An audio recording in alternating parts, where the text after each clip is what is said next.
اس میں کوئی اس کی پوری آڈٹ ٹریل ہے انالیسس کی. براہ کرم اس کو ایلیبریٹ کر دیجیے, بی آئی ایس پی اور احساس کا ڈفرینس ہمارے سندھی میڈیا کو بتا دیجیے, چونکہ انہوں نے اپنے تصویریں لگا دی, یہ کر دیا وہ کر دیا کہ جی, اور لوگوں کو گمراہ کرنا میں چاہتا ہوں کہ آج اس میڈیا کو پتا چلے بی آئی ایس پی کیا تھا اور یہ کیا ہے, کتنا فرق ہے وہ آپ پلیز ایلیبریٹ کر دیجیے.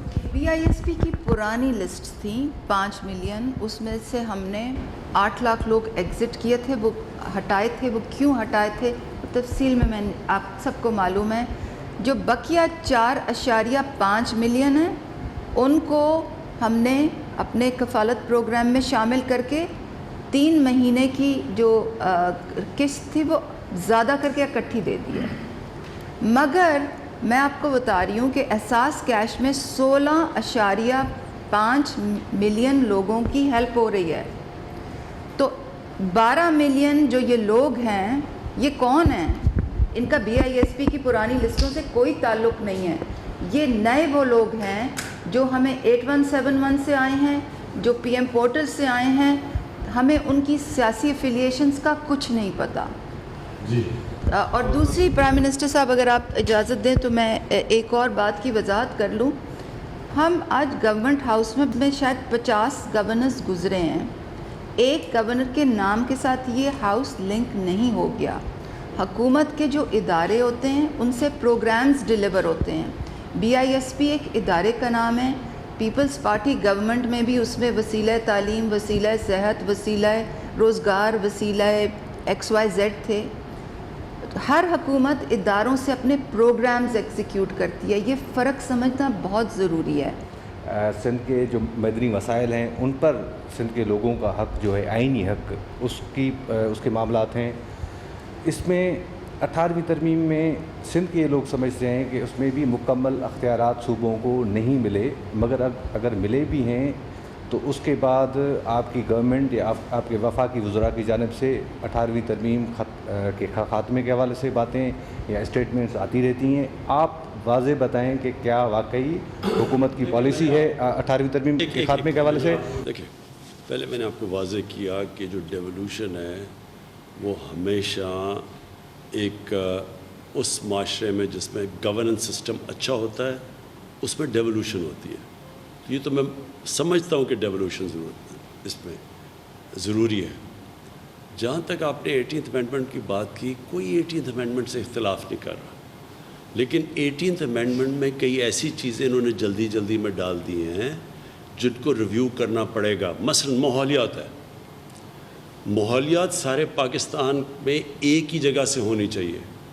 اب آپ ایک صبح دریا اپنا صاف کر لیں, وہ سارا اور آپ یہاں سے صاف کر لیں, اوپر سے سارا دریا کے اندر گندہ ہے, آپ کے یہاں آرسنک پوائزننگ شروع ہو جائے گی کیونکہ لوگ دریا کا پانی یہاں اگر کنٹیمنیٹڈ ہے. اس لیے یہ سینٹرلائز ساری دنیا میں ہوتا ہے. ہوا, اگر آپ ہوا کے اندر آلودگی پھیلا رہے ہیں تو وہ کوئی رکتی تو نہیں ہے, وہ ایک سے یہ ایک سینٹرلائز کئی چیزیں ہوتی ہیں جو اوور آل ہونے چاہیے. اور مثلاً دوائیں ہیں, ان کی اسٹینڈرڈائزیشن ہے. کیا ایک صوبے میں ایک طرح کی دوائی بکے گی دوسرے میں دوسرے؟ کئی چیزیں یہ غلط کر بیٹھے ہیں. اور میں پاکستان کی نہیں بات کر رہا, ساری دنیا میں وہ پریکٹیکلی نہیں ہے. اسٹینڈرڈائزیشن ہے کھانوں کی, کھانے پینے کی چیزوں کی. اب چاروں صوبوں کے اندر اپنی اسٹینڈرڈائزیشن ہے. آ کے ایک کمپنی آ کے فیکٹری لگاتی ہے ایک صوبے میں, وہ دوسرے میں جا نہیں سکتی وہ, اور اس میں پھر پیسہ بنتا ہے ہر جگہ لائسنس میں. کئی چیزیں انہوں نے غلط کر دی ہیں. جہاں تک اختیارات ہیں وہ تو پہنچ گئے ہیں صوبوں کے پاس. صوبوں نے نیچے بلدیات میں نہیں دیے. انہوں نے سارا, جو چیف منسٹر ہے اس کے پاس وہ پاور آ گئی ہے جو کبھی کسی ڈکٹیٹر کے پاس ہو, وہ پاور نیچے دے ہی نہیں رہا. تو جو ساری دنیا میں کامیابی سے ڈیولوشن چلتی ہے وہ 3 ٹیئر سسٹم پہ چلتی ہے, یا 2 ٹیئر میں پھنس گئی ہے جا کے, وہ ادھر سے تو ادھر چلے گئے. اس میں کئی چیزوں کے اوپر آپ کو فائن ٹیون, کوئی بھی دنیا میں سسٹم ہوتا ہے اس کا مسلسل ریویو ہوتا ہے. کئی چیزیں 18th امینڈمنٹ میں, اور لیکن جو سب سے بڑی بات یہ جو NFC ایوارڈ ہے, یعنی یہ کیسا سسٹم بنایا ہے کہ جب فیڈرل گورنمنٹ اپنے سارے صوبوں کو پیسے دے دیتی ہے, ڈیفنس دے دیتی ہے, قرضے کی قسطیں, وہ تو سارا کامن چیزیں ہیں سارے صوبوں کے اندر, تو فیڈرل گورنمنٹ 700 ارب روپے کے خسارے میں چلی جاتی ہے. باقی سارا بجٹ قرضے لے کے کرتی ہے. یہ پریکٹیکل نہیں ہے, اس کے اوپر ڈسکشن کی ضرورت ہے. اس کا یہ نہیں مطلب کہ ڈیولوشن کو کوئی پل بیک کر رہا ہے. کئی چیزیں جو 18ویں ترمیم میں انہوں نے جلدی کی ہیں اس کے اندر پرابلمز آ رہے ہیں، اور ان پرابلمز کو سارے صبح بیٹھ کے ڈسکشن کر کے ان کو ٹھیک کر دیں. یہ اس کو غلط تاثر دیا جا رہا ہے کہ جناب وہ دیکھیں جی وہ واپس پاور لینا چاہتی ہے، غلط بات ہے. انوملیز ختم کرنا چاہتے ہیں اس میں سے. کہ آٹے کا کرائسس ہوا تھا اس کی رپورٹ کا کیا ہوگا. اور دوسری بات یہ کہ آپ کی جو صوبائی یہاں پہ پی ٹی آئی کی قیادت ہے وہ سندھ حکومت کی کارکردگی کو بنیاد بنا کر مرکز کو مداخلت کی جو ہے وہ اپیلیں کرتی ہے. آپ کیا سمجھتے ہیں کہ کیا سندھ میں اس حوالے سے مرکز کے پاس کوئی گورنر رول کا آپشن موجود ہے؟ پہلے میں شوگر کی یہ بات کر دوں. اس ساری شوگر رپورٹ کے اندر کیا چیز سامنے آئی ہے؟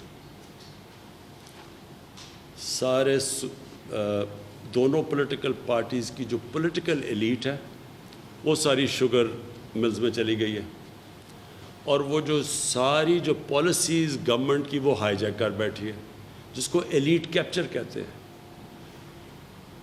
4 سالوں کے اندر 4 سالوں میں 29 ارب روپے کی سبسڈی لی ہے انہوں نے، اور ٹوٹل ٹیکس 80 شوگر ملز نے 9 ارب روپیہ دیا. یعنی اس سے زیادہ ظلم کیا ہو سکتا ہے کہ عوام کے پیسے پہ چل رہی ہیں، ٹیکس وہ نہیں دے رہا ہے. گنے والوں کو جو ساری رپورٹ کے اندر آیا ان بیچاروں کو پیسے نہیں دیتے، جو محنت کاش سارا وقت کام کر کے تو جا کے کھڑا ہوتا ہے اس کو پیسے سال تک پیسے نہیں دیتی. 180 روپیہ فکس ہوتا ہے، ان کو کٹوتی کر کے 140 روپے وہ بھی پیسے مار جاتی ہیں. پھر انہوں نے شوگر سٹاکس رکھے ہوئے ہوتے ہیں، ان کے اوپر سٹا کھیلتے ہیں، پھر ایکسپورٹ کے نام پہ ریبیٹ لیتے ہیں، وہ چینی یہیں بک جاتی ہے، اس سے سیلز ٹیکس بھی بچا لیتے ہیں، اس سے بلیک کا پیسہ بھی وائٹ. یعنی اتنا بڑا سکیم اس کے اندر نظر آیا ہے. اور سب سے بڑی چیز کیا نظر آئی ہے کہ جو ریگولیٹرز تھے، مثلا SECP تھی، مثلا FBR ہے، مثلا کمپٹیشن کمیشن، یہ ساروں کو کیپچر کیا ہوا تھا انہوں نے، وہ ان کے ساتھ ملے ہوئے تھے کیونکہ وہ سارے تکڑے لوگ تھے. تو یہ جو پولیٹیکل ایلیٹ نے شوگر، مہنگی چینی بیچی جاتی ہے پاکستان میں دنیا سے، اس کی کوالٹی بھی ٹھیک نہیں ہوتی، سبسڈیز بھی گورنمنٹ سے لیتے ہیں، گنے والوں کو بھی پیسہ نہیں دیتے، عوام مہنگی چینی لیتی ہے، اس کے علاوہ جو گورنمنٹ ہے اس کے ٹیکس بھی چوری کرتے ہیں. اور یہ کیوں نہیں ان کو پوچھ سکتا کہ وہ سارے پاور پہ بیٹھے ہوئے ہیں. جو بھی اب انہوں نے جو کیس کیا لاہور ہائی کورٹ پہ، اسلام آباد ہائی کورٹ میں، کبھی آج تک سنا ہے کہ ایک کمیشن کی رپورٹ کے اوپر اسٹے آرڈر مل جائے؟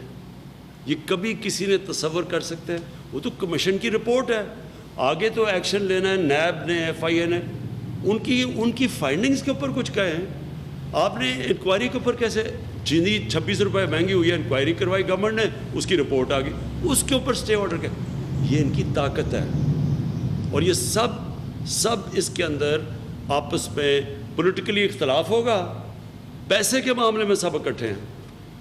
اور اس کے اوپر انشاءاللہ یہ میرا وعدہ ہے اس قوم کے ساتھ کہ آخری حد کے اوپر جائیں گے کہ ہم ان کو اب ایکسپوز کریں گے، ان سے فائنز کروائیں گے، ان سے پیسے لیں گے، انہوں نے جو کسانوں سے پیسے لیے ان سے واپس کروائیں گے.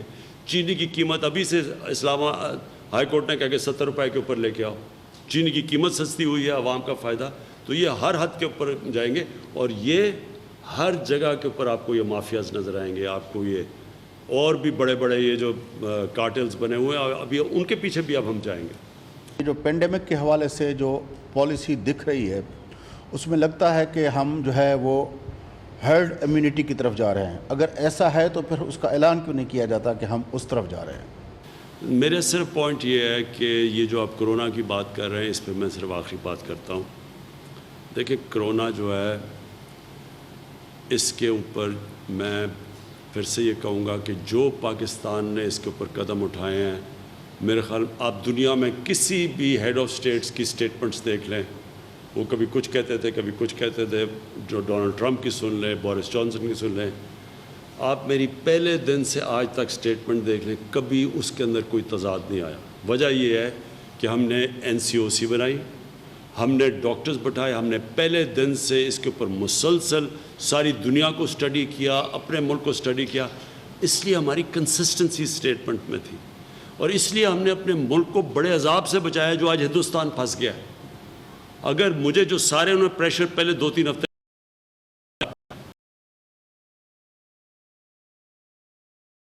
لاک ڈاؤن، بلاول بھٹو کو تو پتہ ہی نہیں بیچارے غریب لوگ رہتے کیسے ہیں، انہوں نے تو کبھی کچی آبادی میں جا کے دیکھا ہی نہیں، لاک ڈاؤن کے اندر 10 آدمی ایک کمرے میں، وہ لاک ڈاؤن آپ کیا کریں گے ان کو تو پتہ ہی نہیں سوشل ڈسٹنسنگ، غریب لوگ وہ تو اپنے بلاول ہاؤس میں لاک ڈاؤن ہو جاؤ تو بڑا آسان ہے، کھانا بھی مل رہا ہے، ان کو تو یہ نہیں پتا کہ جب آپ لوگ ایک بند کرتے ہیں، ایک ساری اکانومی بند کر دیتے ہیں، غریب آدمی تو مر جاتا ہے اس میں، جو ہندوستان میں ہوا ہے۔ تو وہ میں کریڈٹ لیتا ہوں، میں نے پہلے دن سے کہا کہ غریب آدمی کو ہم نے بچانا ہے، کیونکہ وہ کچلا جائے گا اس کے اندر، اور اللہ کا شکر ہے احساس پروگرام کی وجہ سے، اور جو ہم نے نیچے سے اپنے ایگریکلچر کھولا رکھا، اپنے یہ کنسٹرکشن جلدی شروع کر دی، ہمارا وہ حال نہیں ہے جو آج ہندوستان کا ہے۔ آج اب حالات دیکھ کے ہندوستان میں لوگ بھوکے مر رہے ہیں، 34% انہوں نے ریسرچ کی ہے، ان کی آبادی ایکسٹریم پاورٹی میں چلی گئی ہے۔ سو یہ ہم نے گائیڈ کیا۔ اب یہاں سے 2 راستے رہ گئے ہیں، ایک طرف رہ گیا کہ اگر ایس او پیز کے اوپر ہم چل پڑے تو انشاءاللہ ہمارا ہاسپٹلز کوپ کر لیں گے، مشکل ہوگا کیونکہ ہمارا پہلے ہسپتالوں کا حال آپ نے دیکھا، لیکن پھر بھی گزارا کر لیں گے۔ لیکن اگر ایس او پیز پہ نہ چلے، مجھے افسوس سے کہنا پڑتا ہے کہ یہاں بڑی زیادہ اموات ہو گئی، ہاسپٹل پہ بہت پریشر پڑے گا، ہاسپٹلز نہیں اس پریشر برداشت کر سکیں گے، لوگوں کو بڑی دشواریوں کا سامنا کرنا پڑے گا۔ تو اب ہمارے اوپر ہے، عوام کے اوپر ہے، اور میں پوری کوشش کر رہا ہوں کہ عوام کو بتائیں کہ آپ کے سامنے بھی، اور سختی بھی اب ہم کریں گے، جدھر ہم نے دیکھا عوام کوئی فیکٹری کام نہیں کر رہی، ادھر ہم اس کے اوپر کلیمپ ڈاؤن کریں گے۔ Thank you G.